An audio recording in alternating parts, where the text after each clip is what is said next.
Hello student, कैसे हैं आप सब। आप सबकी ऑनलाइन क्लासेस एक बार फिर से रीस्टार्ट हो रही है एक नए चैप्टर और नई टेक्निक के साथ। आपका चैप्टर क्या है? इंटीग्रल्स, समाकलन। ठीक है, तो आइए, हमने अवकलन ख़त्म किया और अवकलन के अनुप्रयोग को ख़त्म किया। ठीक है, और आज से स्टार्ट करते हैं समाकलन। ठीक है, क्या होता है समाकलन, इसके बारे में जानते हैं। समाकलन का एक नाम और है प्रति अवकलन या प्रति अवकलज भी, प्रति अवकलज, प्रति अवकलन। ठीक है, समाकलन का मतलब क्या हुआ? अवकलन का उल्टा। ठीक है, लेकिन कैसे उल्टा होता है देखिए। सबसे पहली बात, हमें जिस भी फलन का अवकलन करना होता था, हमें एक फंक्शन मिलता था, क्या? f(x). क्या मिलता था? एक फंक्शन मिलता था ना। बताइए, हमें एक फलन दिया जाता था और हम उस फलन का क्या करते थे? अवकलन करते थे। अवकलन करने के पश्चात क्या मिलता था? हमें अवकल गुणांक मिलता था। आई बात समझ में? लेकिन अगर हमें समाकलन चाहिए, क्या चाहिए? समाकलन। सपोज कोई f(x) दिया गया है, f(x) इज इक्वल टू दिया गया है हमें x² + 2। ठीक है, ध्यान से समझते रहिए। x² + 2 एक क्या है? ये फलन दिया गया है ना। इस फलन का हम क्या करते हैं? अवकलन करते हैं। तो क्या आ जाएगा? f'(x). इसको किससे रिप्रेजेंट करते थे? f'(x) से रिप्रेजेंट करते थे ना। f'(x) इक्वल टू क्या हो जाएगा? ये 2x + 2 का 0 हो जाएगा। ठीक है, ये 2x क्या है? 2x क्या है बताइए? अवकल गुणांक है ना, अवकलज है ना, डेरिवेटिव है हमारा ना। ये क्या है? ये तो अभी कोई फंक्शन नहीं है ना। फंक्शन कौन था? x² + 2। बट ये क्या आया है? डेरिवेटिव आया है, अवकल गुणांक आया है ना ये। तो ये अवकल गुणांक है। अगर इस अवकल गुणांक का हम क्या करें? समाकलन करें। हम क्या करें? अभी कैसे करेंगे ये बात की बात है। कैसे करेंगे ये बात की बात है। समाकलन का संकेत क्या है? ये देखिए, ऐसे देख रहे हैं, ये किस बात का संकेत है? समाकलन करने का। जैसे आपको कोई भी मैटर दिया जाता था, उस मैटर का आपको अवकलन करना था। ठीक है, तो अगर उसके पहले उसको f(x) के रूप में नहीं लिखा गया है तो उसके पहले आप क्या लिख देते थे? ddx। ठीक है, ये लिखने का मतलब क्या हो जाता था इसके पहले कि इसका क्या करना है? अवकलन करना है। और किस चर के सापेक्ष? x के सापेक्ष इसका क्या करना है? अवकलन। आई बात समझ में? समाकलन में क्या मिल जाएगा आपको? एक साइन ऐसा मिल जाएगा। ठीक है, ये किसका चिन्ह है? समाकलन का। और यहां पर आपको dx मिलेगा। ठीक है, यहां पर आपका कोई भी चीज होगी जिसका हमें समाकलन होगा, वो वस्तु लिखी जाएगी यहां पर, वो राशि लिखी जाएगी। और उसके राशि लिखने के बाद में लास्ट में क्या लिखा जाएगा? ये dx से हो सकता है, dθ हो सकता है, एनीथिंग हो सकता है, जहां पर x हमें ये बता रहा है कि किस चीज के सापेक्ष आपको समाकलन करना है। ठीक है, जैसे अवकलन में ddx, तो ये x जो यहां नीचे dx था, ये बताता था हमें किसके सापेक्ष अवकलन करना है। ऐसे समाकलन में यहां पे जो चीजें लिखी गई हैं वो बताएंगे कि हमें किसके सापेक्ष समाकलन करना है। ठीक है, चलिए, तो हमने बोला कि हम किसका समाकलन करने चल रहे हैं? 2x का। किसका समाकलन करने चल रहे हैं? 2x का। तो हमने देखो 2x का समाकलन करना था, 2x लिख दिया। और फिर अब यहां पर क्या लिख दें? dx लिख दें, ताकि ये बात स्पष्ट हो चुके कि हम किसके सापेक्ष अवकलन करने चल रहे हैं? x के सापेक्ष। तो आंसर में क्या आएगा? 100% है। क्या आएगा वो? x² + 2 आएगा। बोला आपने ना कोई फार्मूला बताइए, डायरेक्टली क्यों लिख दिया? क्योंकि हम अभी आपको ये समझाना चाहते हैं कि अवकलन में हमें एक फलन मिलता था, उस फलन का हम अवकलन करते थे और उसके पश्चात हमें अवकल गुणांक मिलता था। समाकलन में कोई फलन नहीं मिलता जिसका समाकलन करना हो। समाकलन में अवकल गुणांक मिलते हैं। उन अवकल गुणांकों का हम क्या करते हैं? समाकलन करते हैं। ठीक है, और अवकल गुणांक का अगर समाकलन करेंगे तो हमें फिर से क्या मिलेगा? अपना वही पुराना फलन। बात समझ में आई? कोई फलन है fx, fx is any function, fx क्या है हमारा कोई फलन है, और इस फलन का मान लेते हैं अवकल गुणांक कितना है, कैपिटल fx है। ठीक है, fx का अवकलन करोगे तो क्या मिलेगा, कैपिटल fx। समझ में आ रहा है, fx का अवकलन कर दिया, क्या मिल गया हमें, कैपिटल fx। तो अगर ये अवकल गुणांक तो यही है ना, अगर इस अवकल गुणांक का हम फिर से क्या कर दें, समाकलन कर दें, तो हमें फिर से क्या मिल जाएगा, फंक्शन fx मिल जाएगा। देखा आपने, ठीक है।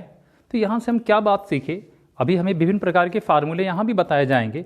यहां पर एक बात समझ में आई कि अवकलन में हमें एक फलन दिया जाता था जिसका हम अवकलन करते थे और अवकल गुणांक निकाल के लाते थे। ठीक है, अवकल गुणांक बोले हम या फिर क्या बोले, अवकलज बोले, ये बातें तो आप भली भांति समझ चुके हो। यहां पर आपको समाकलन में बोला नहीं जाएगा कि ये अवकल गुणांक है, इसका समाकलन करो। समाकलन जिस भी किसी चीज का आज तक हमें करने को मिलेगा, आगे पूरे चैप्टर में हम जिस भी मैटर का समाकलन करेंगे वो समझ लेना वो किसी न किसी का अवकल गुणांक है। ठीक है, किसी न किसी का क्या है, कोई फलन था उसका अवकलन हुआ होगा और वो उसका क्या आया है, अवकल गुणांक आया है। ठीक है, क्योंकि समाकलन सिर्फ किसका होता है, अवकल गुणांक का होता है। पूरी तरह से बात समझ में आ गई है ना। ये एक बेसिक सी परिभाषा थी, क्योंकि ये अवकलन का क्या है, एक व्युत्क्रम टाइप का है ना, थोड़ा उल्टा प्रोसेस है ना, इसलिए इसको हम समाकलन या प्रति अवकलन के नाम से भी जानते हैं। बात एकदम समझ में आ गई पूरी तरह से। आइए इसके कुछ फार्मूले को यहां पर समझते हैं कि कैसे इसमें फार्मूले वर्क करते हैं। हमें सपोज पहला फार्मूला हम यहां पे लिखने चल रहे हैं, इंटीग्रेशन, क्या पढ़ेंगे, integration x to the power n dx। ठीक है, हमें यह ढूंढना है कि x की पावर n का समाकलन कितना होता है। ठीक है, हरी बात समझ में। चलिए हमें याद है, हम लिख दे रहे हैं, लेकिन आप कहोगे कि हम कैसे पता, तो वेरीफाई भी करके देख देते हैं, क्योंकि ये क्या है, अवकल गुणांक है x की पावर n ना। ऐसा कौन सा फलन है जिसका अवकलन करने पर x की पावर n आएगा, ऐसा कौन सा फलन है जिसका हम क्या करें, अवकलन करें और कितना मिले, x की पावर n मिले। तो वो बनेगा आपका x की पावर n+1 बाई n+1। बोलोगे ये कैसे लिख दिया, अरे हमें याद था, हमने लिख दिया। आपको नहीं पता, आपको डाउट है, तो इसका क्या कर लो, एक बार अवकलन कर लो, ddx ऑफ x की पावर n+1 अपॉन n+1। ठीक है, करें इसका अवकलन, बोलो। अवकलन तो आप एकदम परफेक्ट हो चुके हो ना अवकलन में। तो चलिए इसका अवकलन कैसे करेंगे, इसमें कौन सा नियम लगेगा, भाग वाला, अंश और हर है। गलत जवाब, क्योंकि ये n क्या है हमारे लिए, कांस्टेंट वैल्यू है ना, एक नियतांक के रूप में आ रहा है ना वो, तो वो थोड़ी ना हमारा कोई फंक्शन है। हमें तो फंक्शन सिर्फ यहां पर पता है ना, x यहां पर है ना, तो ये 1/n+1 कांस्टेंट के रूप में बाहर हो जाएगा d/dx से। ठीक है, इसको क्या लिखें हम कि भाई 1/n+1, आप तो कांस्टेंट हो, आप बाहर चलो, तो अवकलन करें किसका, सिर्फ हम x की पावर n+1 का। समझे, ठीक है।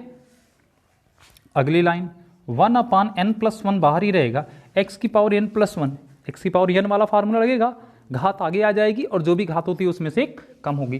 क्या घात आगे आएगी, n+1 आगे आ जाएगा और x की पावर जो भी होगी उसमें से क्या हो जाएगा, एक कम हो जाएगा। देखो n+1 से कैंसिल हो गया, बोलो, और x की पावर +1 -1 भी कैंसिल हो गए। ठीक है, और बचा क्या, सिर्फ प्रूफ हो गया कि नहीं हो गया। यानी ये वो फलन है, यही क्या है, वो फलन है जिसका अवकल गुणांक क्या होता है, x की पावर n होता है, और इस अवकल गुणांक का समाकलन ये होगा। बात पूरी तरह से समझ में आई, ठीक है। चलिए एक समस्या बड़ी जोरदार है इसमें, वो समस्या क्या है, सपोज हमने x² + 3 का, ध्यान से समझते रहिएगा, x² + 3 का हम अवकलन करने चल रहे हैं। क्या करने चल रहे हैं, अवकलन। बताइए भाई कितना होगा, x की पावर x² + 3 का अवकलन कितना होगा, बताइए आप सभी लोग।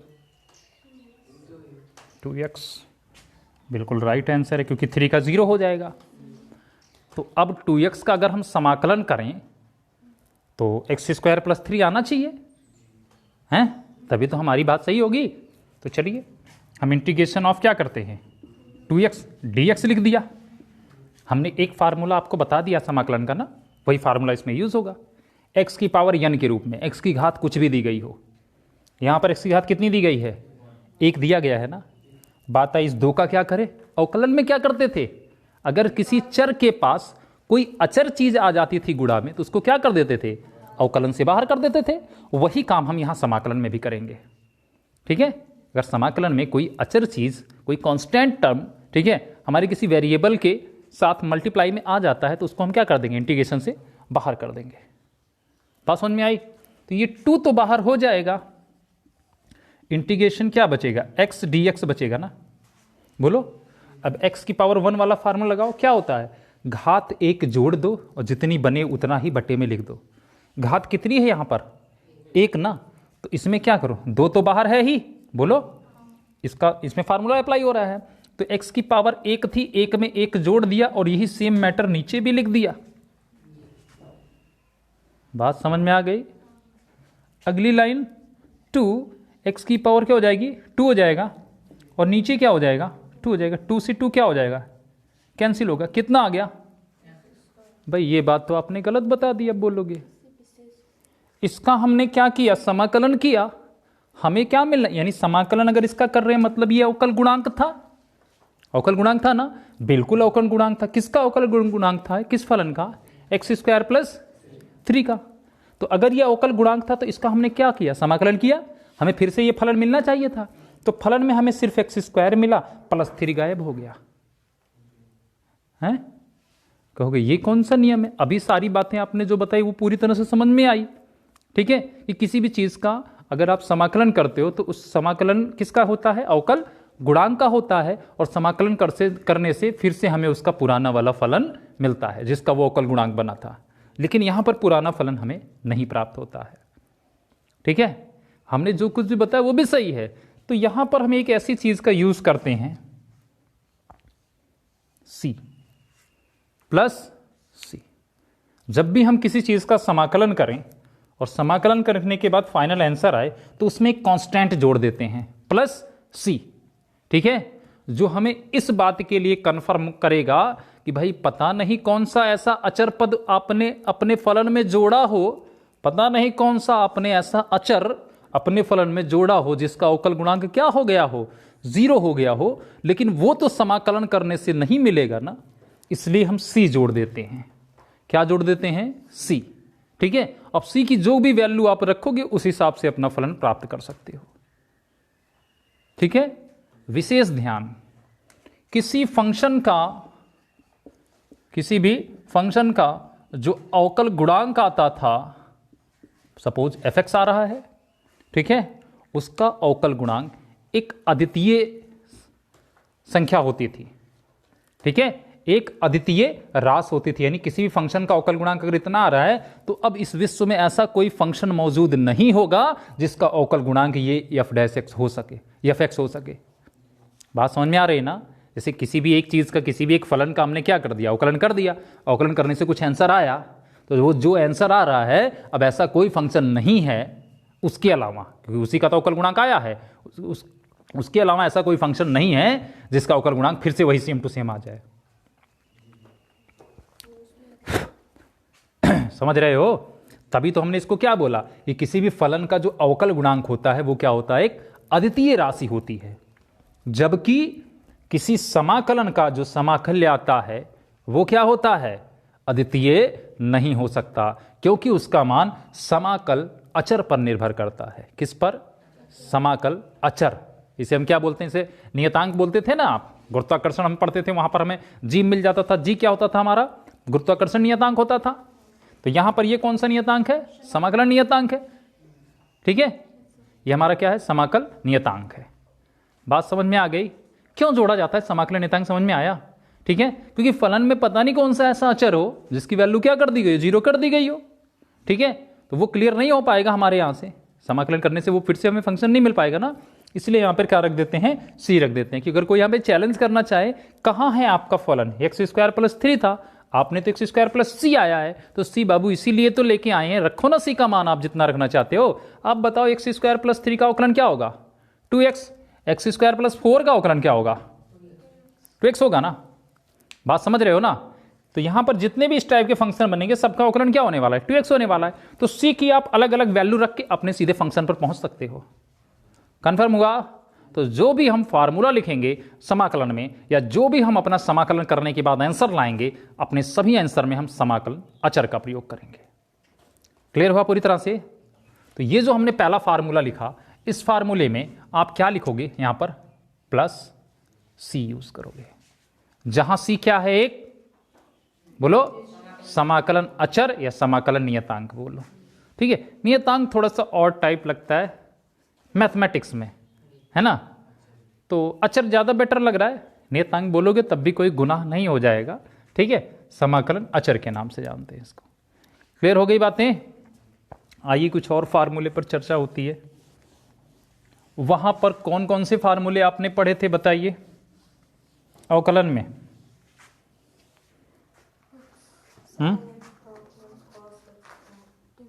बोलिए। चलिए आगे फार्मूले बढ़ने से पहले आप ये तो समझ ही चुके हो कि अगर हमें किसी फंक्शन का हम अवकलन कर रहे हैं, उस फंक्शन में कोई कांस्टेंट टर्म आ गया हो, क्या आ गया हो, कोई कांस्टेंट टर्म आ गया हो, मतलब ये अचर चीज, जैसे अभी आई थी x के साथ 2 में आई थी, ठीक है, तो उसको क्या कर लेते थे आप, समाकलन से बाहर कर लेते थे। डायरेक्टली इसको क्या लिखते थे आप, a इंटीग्रेशन fx। क्लियर है ये बात, बोलो। हम अवकलन में पढ़ते थे कि अवकलन में हमारे पास दो फंक्शन हैं, सपोज f1x है प्लस कितना है f2x है, ऐसे बहुत सारे फंक्शन हैं, plus f3x plus minus dot dot dot, ठीक है। देख रहे हैं आप, इन सब का अगर हमें अवकलन करना होता तो कैसे करते थे हम, इसका अलग अलग, प्रत्येक पद का अलग अलग करते थे ना। क्या है, कोई डाउट है, चल रहा है।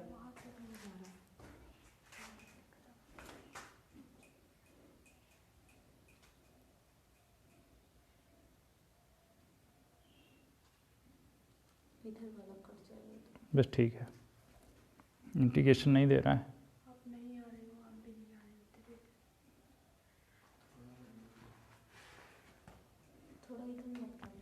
ठीक है ठीक है, बस इतना ध्यान देना है। कहाँ तक आ रहा है, इंटीग्रेशन आ रहा है, बस ठीक है। चलिए, तो इतनी बातें समझ में आई, बोलिए। नहीं आ गई ना। चलिए, हमने वहां पर क्या पढ़ा था, D d x of sine x क्या होता था भाई, कॉस एक्स होता था ना, बोलो। तो कॉस एक्स क्या है, हमारा एक अवकल गुणांक है यहाँ पर ना, कॉस एक्स एक अवकल गुणांक है ना, इसका मतलब कॉस एक्स का अगर समाकलन करें तो कितना आएगा, दूसरा formula, integration of cos x d x is equal to कितना, sine x. But one thing जो आप भूल रहे हो, क्या है, प्लस सी। कौन सा पता कौन सा अचर प्लस करके दे दिया गया हो भाई, उसका 0 हो गया हो, है ना, तो समाकलन अचर का प्रयोग करेंगे, प्लस सी। क्लियर हुआ। कॉस एक्स का अवकलन कितना हो गया आपका, वो कॉस एक्स का समाकलन साइन एक्स हो गया। अच्छा जरा बताइए, कॉस एक्स का अवकलन क्या होता था, D d x of cos x कितना होता था, माइनस साइन एक्स। बात समझ में आई, बोलो। फार्मूला लिख रहे हैं, फार्मूला कहाँ से कैसे बन रहा है वो चीज़ें भी हम यहाँ पे आपको समझाते चल रहे हैं, डायरेक्टली हम फार्मूले लिखते नहीं जा रहे हैं। कॉस एक्स का समाकलन अवकलन होता था माइनस साइन एक्स। अब हमें किसका समाकलन सीखना है, साइन एक्स का। ये माइनस थोड़ी सी प्रॉब्लम कर रहा है ना, इस माइनस को क्या इसकी जड़ से ही खत्म कर सकते हो आप। हम कॉस एक्स का अवकलन ना निकाल के अगर हम किसका अवकलन निकालें, माइनस कॉस एक्स का, तो क्या आ जाएगा हमारा यहाँ पर। ये भी तो एक बात सिस्टम सही है, हमें यहाँ ज़रूरत थी क्योंकि हम इसी का समाकलन करते हैं, हरी बात समझ में। तो जब हम इसका समाकलन करते हैं तो इसका समाकलन यहाँ पे निगेटिव आ रहा था एक, उस निगेटिव साइन को हटा दिया, है ना। अब समाकलन करने में कोई डर नहीं है ना, माइनस से वैसे ही डर लगता है। तो यहाँ पर अगला फार्मूला हमारा क्या बन जाएगा, बोलो। साइन एक्स का समाकलन कितना होता है, माइनस कॉस एक्स, याद रखना, है ना। बात समझ में आई। हमने माइनस लगाकर यहाँ पर यही तो किया ताकि हम यहाँ पे माइनस को खत्म कर दे। बात समझ में आ गई ना? तो साइन एक्स का समाकलन क्या होता है भाई, बोलो? Minus cos x plus c. चलिए इसी तरह से आगे बोलिए, और किसका? टेन एक्स का। टेन एक्स का क्या होता था? Sec square x. ठीक है, तो अगर टेन एक्स का अवकलन कितना होता था? Sec square x. तो किसका समाकलन फार्मूला आगे लिखें हम? सेक एक्स का नहीं लिख सकते हम, सेक एक्स का हम समाकलन नहीं लिख सकते हैं, उसका हम अलग, उसका एक अलग से डेरिवेशन होगा। ठीक है, आ रही बात समझ में? ये नॉर्मल फार्मूले हैं, सेक एक्स का तो नहीं होता, क्योंकि सेक एक्स का फार्मूला हम क्यों नहीं लिख पा रहे हैं? ऐसा नहीं है कि सेक एक्स का समाकलन ही नहीं होगा, होता है। ठीक है, वो भी आप आगे चलोगे तो कुछ विशेष फलन के समाकलन पढ़ाए जाएंगे, एक टॉपिक, उस विशेष फलन के समाकलन में वो चीज़ें आप पढ़ोगे। आगे बात समझ में? आ रही बात समझ में? क्योंकि सेक एक्स किसी का अवकल गुणांक नहीं है किसी का अवकल गुणांक नहीं है ना? आगे बात समझ में? लेकिन सेक स्क्वायर एक्स तो अवकल गुणांक है किसका? तो सेक स्क्वायर एक्स का समाकलन क्या होगा? Sec square x d x is equal to कितना? बातें स्पष्ट हुई? ठीक है, और बताइए क्या क्या फार्मूले याद हैं? जितने भी याद हैं सब बोलते जाइए।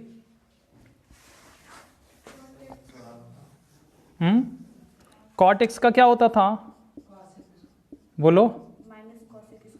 Minus cosec square. फिर से यहां पर माइनस प्रॉब्लम है, तो बताओ माइनस का इलाज क्या है? माइनस को यहीं पर भेज दें हम, बोलो? तो यहां से माइनस क्या हो जाएगा? प्लस हो जाएगा, खत्म हो जाएगा।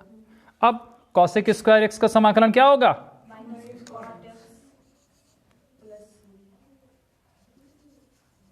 Cosec square x into d x is equal to minus cot x plus c. Clear हुआ? बोलो, और कोई फार्मूला बताओ जो याद किए थे सेक एक्स का। हाँ, सेक एक्स का फार्मूला क्या होता था, बोलो? सेक एक्स इंटू, तो इससे बता दो भाई क्या फार्मूला लिखें हम? इंटीग्रेशन किसका? देखना मत किससे पूछ रहे हैं ना, अपने मर्जी से ही जवाब देते रहना। क्या होगा इसका फार्मूला भाई? हाँ, क्या है? हाँ, सेक एक्स प्लस सी। ठीक है, बहुत बढ़िया जवाब आया भाई आपका, है ना? क्योंकि भाई sec x into tan x हमारा क्या है? अवकल गुणांक है। ठीक है, और इसका फंक्शन क्या है, फलन क्या है? सेक एक्स है। तो अवकल गुणांक का अगर समाकलन करते हैं तो फलन मिलता है, मतलब सेक एक्स प्लस सी आ गया। ठीक है, तो अगला फॉर्मूला नंबर 5 क्या आ गया हमारा? Sec x, sec x into कितना, बोलो? अब भाई सेक एक्स इंटू कितना? Tan x into d x बराबर कितना? Sec x plus c. ठीक है, आइए अगले फार्मूले की ओर बढ़ते हैं। कॉसेक एक्स का, सॉरी इंटीग्रेशन नहीं, पहले अवकलन पढ़ा था हमने ना, तो कॉसेक एक्स का क्या होता था? माइनस आगे लग जाता था, और कॉसेक एक्स इंटू कितना? Cot x. तो यहाँ से माइनस हटाने के लिए क्या कर दें? यहाँ पे ले लें, प्लस में हो गया। ठीक है, तो अगला फार्मूला क्या बन जाएगा हमारा? Integration cosec x into cot x d x is equal to कितना? क्या पूरी तरह से आप समझ गए? त्रिकोणमिति के सभी फार्मूले हो गए। ठीक है, साइन एक्स कॉस एक्स हो गया, सेक स्क्वायर एक्स हो गया, कॉसेक स्क्वायर एक्स हो गया, सेक एक्स टेन एक्स हो गया, और cosec x into cot x हो गया। समझ गए इस बात को पूरी तरह से? चलिए और बताइए, लॉग एक्स का क्या होता था? ये ई की पावर एक्स और लॉग एक्स बच रहे हैं ना। ई की पावर एक्स का क्या होता था समाकलन? ई की पावर एक्स ही होता था, तो समाकलन भी ई की पावर एक्स से होता है ना। इनसे हमें ज़्यादा समस्या नहीं है। e की पावर x का समाकलन क्या होता है? e की पावर x dx is equal to कितना होता है? c ज़रूर लिखना है, c कंपलसरी है हमारा। c है क्या? समाकलन। अच्छा ठीक है, c क्या है हमारा? बोलिए। log x का ना। चलिए तो log x का पहले अवकलन बताइए क्या होता था? log x का अवकलन क्या होता था? 1/x होता था। तो 1/x का अगर हम इंटीग्रेशन करें तो क्या हो जाएगा? बोलो। log x प्लस, समझ गए पूरी बात?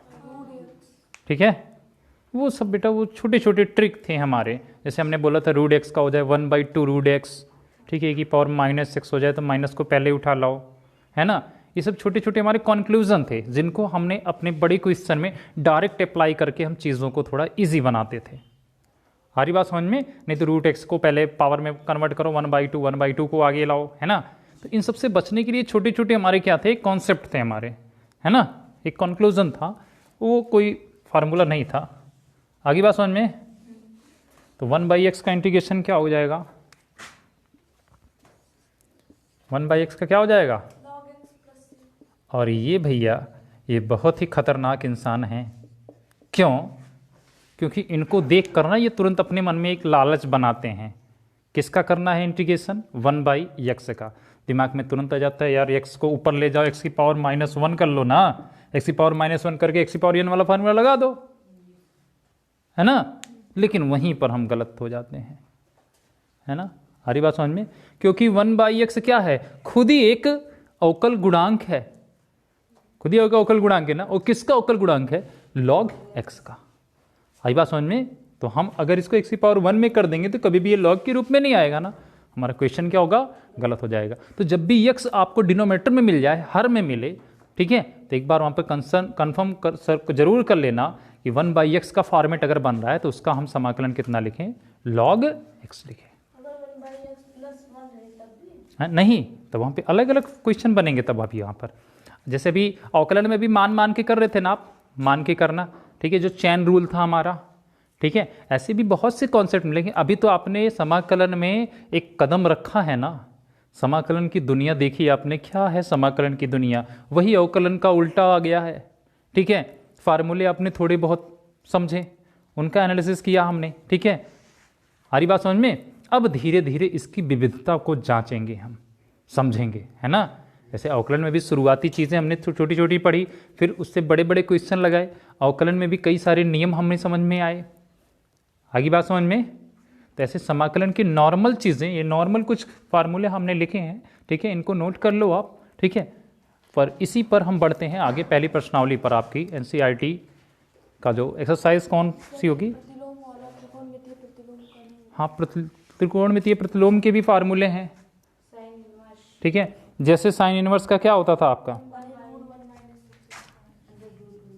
साइन इनवर्स x का क्या होता था? 1/√1 - x²। तो इसका अब बाकी के फार्मूले आप खुद लिखो ना, ठीक है, समझ जाओ कि ये अवकल गुणांक है ना, तो इसका integration of 1/√1 - x² into dx equal to क्या हो जाएगा आपका? बोलिए। Sine inverse x plus c, that is the next formula, ठीक है। तो अवकलन में आपको जिसके फार्मूले मिले थे सारे फार्मूले को अपोजिट करके बहुत सारे फार्मूले लिख सकते हो आप, ठीक है। ये कुछ बेसिक्स से हैं, इनकी हेल्प यहाँ से इतना नोट कर लो ताकि आगे आप और भी कोई फार्मूला आए उसको भी बनाकर नोट कर पाओ, ठीक है।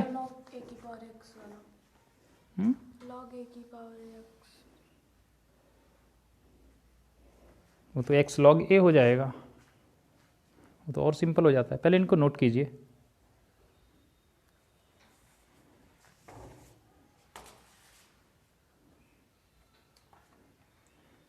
चलिए, अब क्लियर दिख रहा है पूरा ना, ठीक है, नोट कर लीजिए इनको।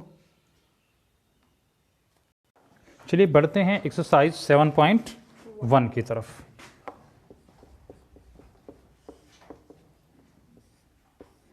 इसके प्रश्नों को सॉल्व करते हैं। तो प्रश्न नंबर 1 से 5 तक एक निर्देश दिया गया है कि निम्नलिखित प्रश्नों के परीक्षण विधि से प्रति अवकलन, प्रति अवकलन यानी वही समाकलन, हमने बोला था ना भाई समाकलन का एक और नाम क्या है, प्रति अवकलन, उल्टा बन जाना इसका, है ना। प्रति अवकलन यानी समाकलन ज्ञात कीजिए। क्लियर हुआ? बोलिए। अच्छा, इसमें क्या दे दिया गया, परीक्षण विधि। हमने आपको फार्मूला बताया, ठीक है, फार्मूला तो समझ में आया, लेकिन ये परीक्षण विधि का नाम तो नहीं लिया ना कि परीक्षण विधि से भी समाकलन ज्ञात करते हैं। परीक्षण विधि है, हमने आपको हर फार्मूले का परीक्षण करके दिखाया था कि नहीं, है ना। हमें पता है जो भी हमें समाकलन करने के लिए क्वेश्चन दिया जाएगा, उस क्वेश्चन वो जो मिलेगा वो एक अवकल गुणांक होगा, और निश्चित ही वो किसी न किसी फलन का अवकल गुणांक होगा, ठीक है। तो हमें डायरेक्टली यहाँ पर आंसर लिख करके परीक्षण कर देना है उसका। क्या है, पहला क्या है, साइन 2x है। क्वेश्चन नंबर 1 क्या है आपका, साइन 2x। इसका हमें क्या करना है, समाकलन करना है, ठीक है। अवकलन करके आप इतना परफेक्ट जरूर हो चुके होंगे कि आप बता सकते हो कि किस फंक्शन का हम अवकलन करें कि साइन 2x आए। बताइए।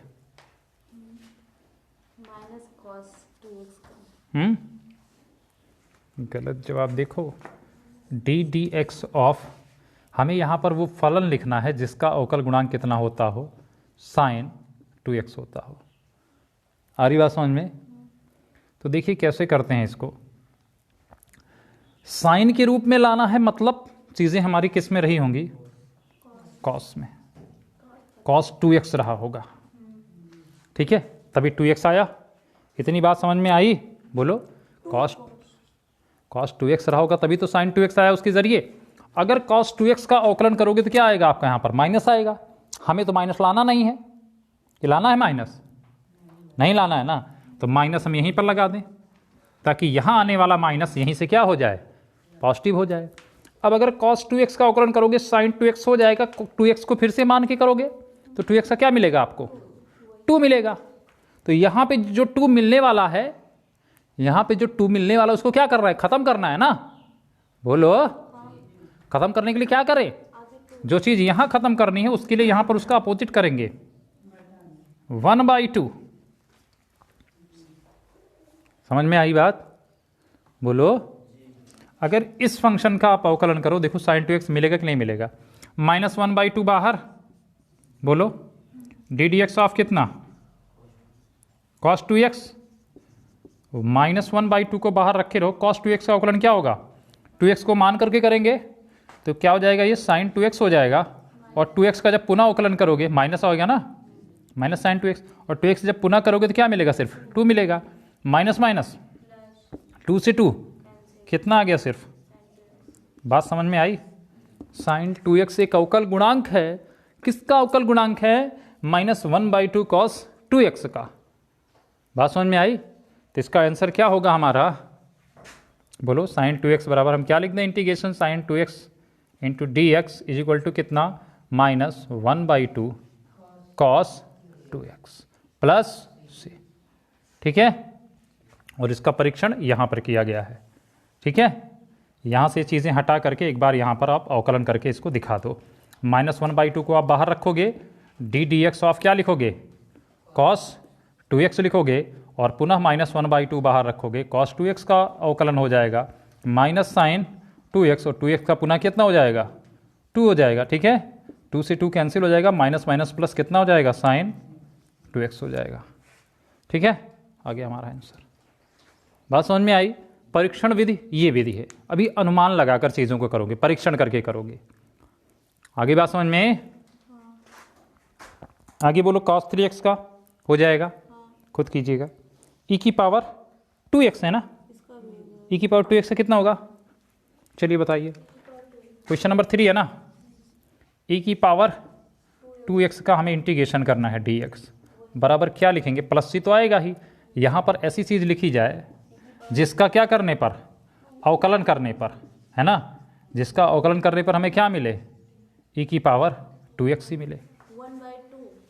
तो e की पावर 2x का हमें पता, e की पावर x का अवकलन e की पावर x से होता है, तो यहाँ पर पहला काम तो e की पावर 2x लिखो, ताकि e की पावर 2x e की पावर 2x से हो जाए, ठीक है। चूंकि e की पावर x का अवकलन पढ़ाया जाता है, e की पावर 2x का नहीं, तो 2x को माना जाता है। 2x से जब पुनः अवकलन करते हो तो क्या मिलेगा, 2 मिलेगा। 2 कहाँ मिलेगा, यहीं पर कि यहाँ मिलेगा ना, आंसर में 2 आएगा ना उसका, तो आंसर में तो 2 नहीं लाना है। इसका मतलब क्वेश्चन में ही क्या कर लो, 1/2 कर लो, जिससे 2 आने वाला क्या हो जाए, गायब हो जाए। समझ में आ गई बात।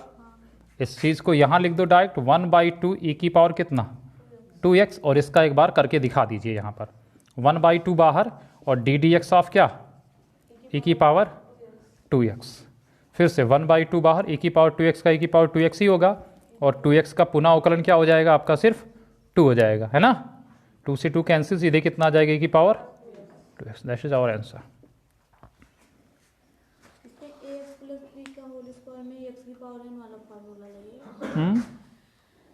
हो गया, नोट कर लो इसको पहले।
चलिए देखिए अगले क्वेश्चन नंबर 4 की तरफ आगे बढ़ते हैं। ax प्लस बी का क्या है, होल स्क्वायर है। ठीक है, तो ये भी एक अवकल गुणांक ही है हमारा।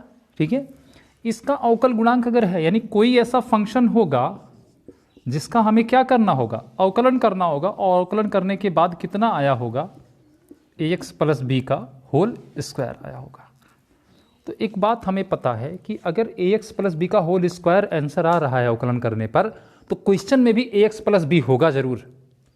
बोलो, क्वेश्चन में क्या होगा, ax प्लस बी होगा। तो हमने ax भी लिख दिया। अच्छा, इसकी घात यहाँ पर 2 हुई है, हमें पता है अवकलन में घातें कम हो जाती है, एक घात कम हो जाती है ना। तो समाकलन में इसका मतलब यहाँ पर कितनी घात रही होगी, अवकलन में 3 घात रही होगी, तभी तो यहाँ पर एक कम हुई। ठीक है, अब देखो अगर इसका अवकलन करें, खुद करो अवकलन, कितना होगा इसका क्यूब का अवकलन, 3 आगे आएगा, बोलो, और फिर ax प्लस बी का क्या हो जाएगा, स्क्वायर हो जाएगा। ax प्लस बी का फिर से अवकलन करोगे तो ax का कितना हो जाएगा, खाली a हो जाएगा। बोलो, हो जाएगा ना, बस ना, b का 0 हो जाएगा। लेकिन इसमें से खाली आंसर में हमें क्या बताना है, इतनी बात ना तो 3 बताना है ना तो a बताना है। बोलो, तो यहाँ पर पहले से ही इसका सिस्टम खत्म कर दिया जाए, कितना लिख दिया जाए, 1/3 a। पूरी तरह से बात समझ में आ गई आपके। ठीक है, बोलो, तो इस चीज़ को आप अब सॉल्व करके दिखाएंगे। ठीक है, सॉल्व करके दिखाइए इतनी बात को। तो 1/3 ये बाहर ले लीजिए, बोलिए d d x of ax plus b का होल क्यूब। ठीक है, अगली लाइन 1/3 ये बाहर ही रहेगा, ax प्लस बी का whole cube, ax plus b को क्या मान करके ना, तो क्या हो जाएगा ये ax प्लस बी का होल स्क्वायर हो जाएगा, और 3 आगे आ जाएगा ना, 3 को यहाँ लिख लेते हैं जो आगे आएगा। ठीक है, फिर ax प्लस बी का पुनः अवकलन, तो क्या हो जाएगा, सिर्फ a। बोलो, 3 से 3 कट गया, a से a कट गया, क्या आ गया, सिर्फ प्लस बी का होल स्क्वायर। ठीक है, इसलिए integration of ax plus b का whole square dx is equal to कितना बनेगा आपका, 1/3a into ax plus b का होल स्क्वायर है, sorry cube, plus c, that is our answer. ठीक है, बस ज़्यादा नहीं है, कुछ केवल 5 प्रश्नों में इस प्रकार करना है। आगे बात समझ में। अब 5वां आप खुद लगाइएगा, हम प्रश्न नंबर 6 से 22 की तरफ बढ़ते हैं। यानी अब बाकी की इस प्रश्नावली में जितने भी सवाल होंगे उसका आपको जो भी फार्मूले बताए गए हैं उन फार्मूलों के आधार पर समाकलन करना है। ठीक है, परीक्षण विधि केवल 5 सवालों तक थी। बात समझ में आ गई है? तो छोटा सा क्वेश्चन है, नोट हुआ?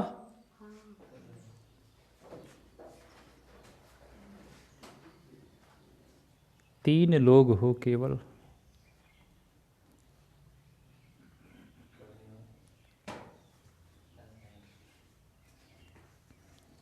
इतना लेट करते हो नोट, जल्दी नोट करो।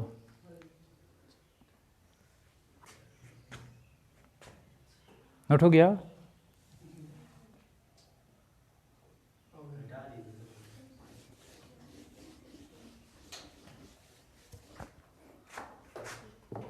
चलिए क्वेश्चन नंबर 6 से 22 की तरफ बढ़ते हैं। तो पहला क्वेश्चन 6वां ही देखते हैं हम।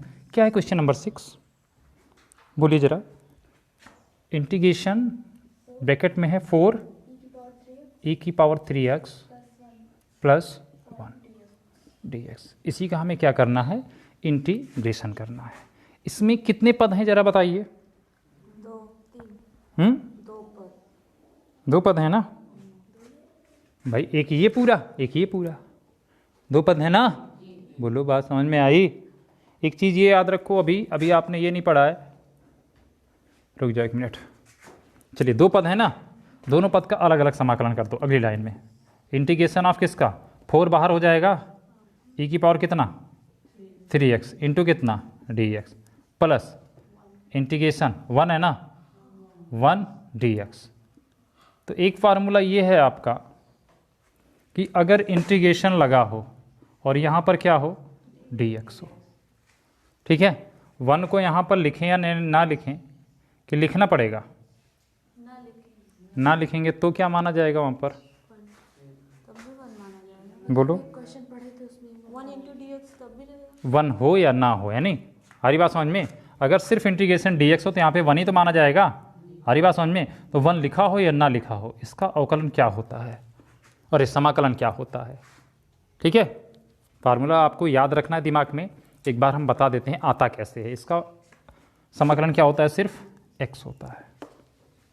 आगे बात समझ में, क्यों होता है आइए जाइए। यहाँ पर x मौजूद नहीं है ना, अगर कोई भी चीज़ कहीं मौजूद नहीं है और आपको उसको मौजूद दिखाना है तो क्या करते हो, उसकी पावर क्या कर लो, 0 कर लो, क्योंकि x की पावर 0 की वैल्यू कितनी होती है, 1 होती है। 1 कहीं भी किसी के साथ मल्टीप्लाई भी लिखा हो सकता है।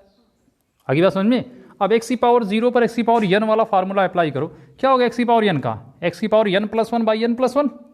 तो x की पावर 0 + 1 अपॉन 0 + 1, 0 + 1 का मतलब x की पावर ओनली 1 दिख रहा है, अपान कितना, 0 + 1 का मतलब क्या, सिर्फ 1, बटे में लिखें या ना लिखें देख लो। क्लियर हुआ। तो आ गया ये सीधे, बोलो इंटीग्रेशन 1 dx = कितना हो जाएगा आपका, x हो जाएगा। आगे बात समझ में।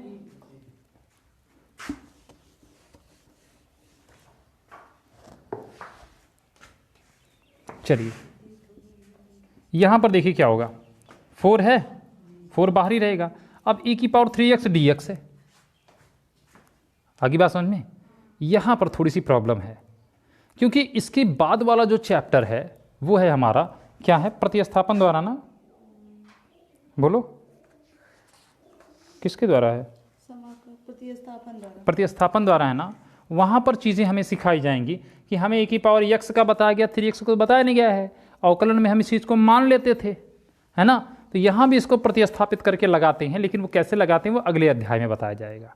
ठीक है, रह गई बात सिर्फ e की पावर वाली, तो e की पावर का थोड़ा सा दिमाग में रट्टा मार लो। हाँ आई बात समझ में। e की पावर जब भी n x मिले आपको इंटीग्रेशन में, तो आप क्या कर देना, उसकी पावर जितना भी गुणांक हो n की जो भी वैल्यू, उसको अपान में लिख देना, बाकी पूरा का पूरा वही आंसर लिख दिया करो, प्लस c जरूर रहेगा।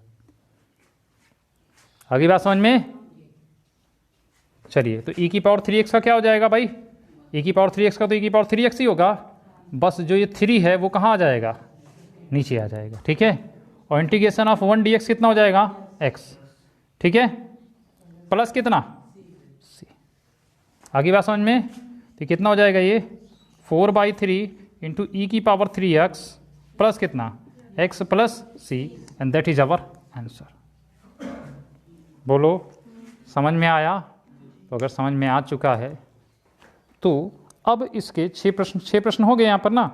बाकी के प्रश्नों को आप दिमाग लगाइए, ठीक है, कुछ एग्जाम्पल की हेल्प लेकर आप जो भी क्वेश्चन सॉल्व कर पाएंगे करिएगा, ठीक है। नहीं तो फिर नेक्स्ट डे हम आपके इस क्वेश्चन को सॉल्व करते हैं। आगे बात समझ में। तो ठीक है, तब तक के लिए धन्यवाद।